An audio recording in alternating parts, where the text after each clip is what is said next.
नमस्कार मित्रों, कैसे हैं आप सब लोग। आशा करती हूँ स्वस्थ होंगे, मस्त होंगे और अपने अपने कार्यों में व्यस्त होंगे। तो आज की जो मेरी स्टोरी है वो कुछ इस तरह से है कि मेरे माता पिता को मत बुलाया कीजिए।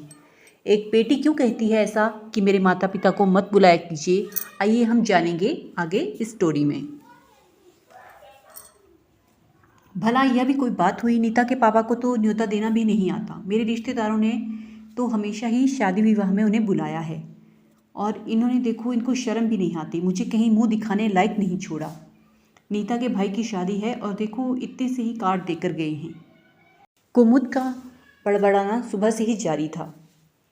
जब से उनकी बहू नीता के पापा उनके बेटे की शादी का न्योता देकर गए थे, तब से ही उनका मूड उखड़ा हुआ था।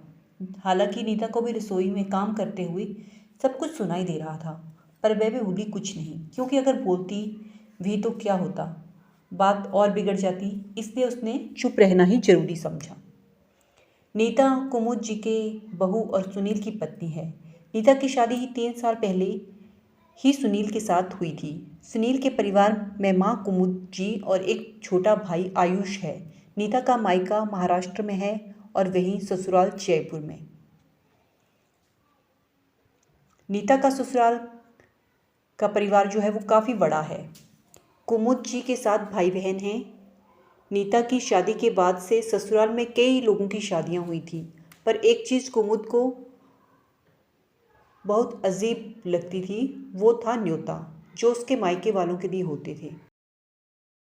अगर कुमुद जी के भाई बहन के परिवार में कोई शादी है और वहाँ से न्योता आए तब तो समझ में भी आता था, पर जब दूर की रिश्तेदारी से उसके मायके के लिए न्योते आते थे तब बात पल्ले नहीं पड़ती थी, जबकि उसके मायके वाले तो उन लोगों को जानते भी नहीं थे।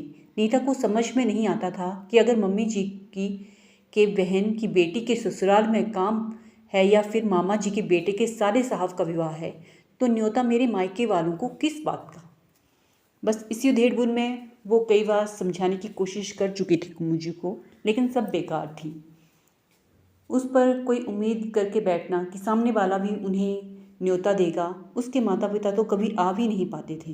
एक तो इतनी दूर से समय और पैसा खर्च करके आना, और वह भी ऐसे रिश्तेदारों के लिए जिनको वो जानते भी नहीं थे। यह हर बार संभव नहीं हो पाता था। शुरू शुरू में नीता ने समझाने की बहुत कोशिश की, लेकिन वही ढाक के 3 पात उससे कुछ भी कहना बंद कर दिया। पर जब भी किसी शादी विवाह में जाना होता तो परिवार के लोग यही कहते कि नीता, तुम्हारे भाई की शादी कब है? तुम्हारे भाई की शादी के बहाने हमारा भी महाराष्ट्र जाना हो जाएगा। बहन कुमुद जी का यही राग रहता कि तेरे माता पिता तो कभी आते जाते नहीं, शगुन के पैसे भी हम ही डालते हैं। खैर वक्त बीतता गया। अब नीता के भाई की शादी की बात पक्की हो गई। आज उसके भाई की शादी की का न्योता देने उसके पापा आए थे। हालांकि उन्होंने कुमुद जी के सभी भाई बहनों को न्योता दे दिया, लेकिन कुमुद जी शायद उम्मीद करके बैठी थी कि उनके बच्चों के ससुराल वगैरह में भी न्योता दिया जाए, जो कि पॉसिबल नहीं था। हालांकि उन्होंने नीता के पापा से तो कुछ नहीं कहा, लेकिन उनके जाने के बाद बड़बड़ाना शुरू कर दिया। नीता को बहुत बुरा लग रहा था। आखिर जब बर्दाश्त के बाहर हुआ तो उसने कह ही दिया, मम्मी जी, मैंने आपको पहले भी समझाने की कोशिश की है कि इतने दूर दूर के रिश्ते नहीं निभते हैं, लेकिन इसके बावजूद भी आप मेरे मम्मी पापा के नाम पर उन लोगों से कार्ड ले लेते थे। अब उनसे उम्मीद मत करिए कि आप लोग कि उन लोगों के लिए कार्ड देंगे। आइंदा से मेरे माता पिता को मत बुलाया कीजिए। तेरे कहने से क्या होता है, रिश्तेदारी में तो मेरी नाक कट गई। अगर मैं उनके मुंह पर यह कह दूंगी कि इसके माता पिता को मत बुलाया करिए, तो मेरी तो नाक ही कट जाएगी। और भी तो बहुएं हैं जिनके माता पिता को बुलाया जा रहा है। हाँ, और भी बहुएं हैं जिनके परिवार यहाँ पर मौजूद हैं। मेरे माता पिता को समय और पैसा खर्च करके इतनी दूर से आना पड़ता है, जो कि हर बार संभव नहीं हो पाता है। हाँ, तेरे माता पिता अनोखे ही हैं जो नहीं आ सकते।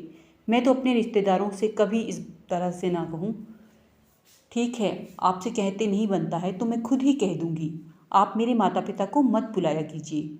उस दिन के बाद से जब भी दूर के किसी रिश्तेदार के यहाँ से नीता के माता पिता के लिए न्योता आता तो नीता खुद ही कह देती कि प्लीज़ मेरे माता पिता का आना संभव नहीं होगा, तो उनका कार्ड रहने ही दीजिए। धीरे धीरे ऐसे न्योते आने बंद हो गए।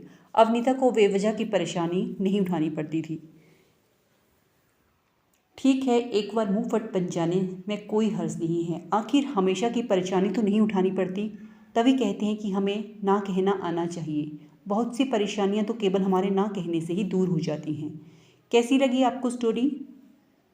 ज़रूर बताएं और चैनल को सब्सक्राइब जरूर करें।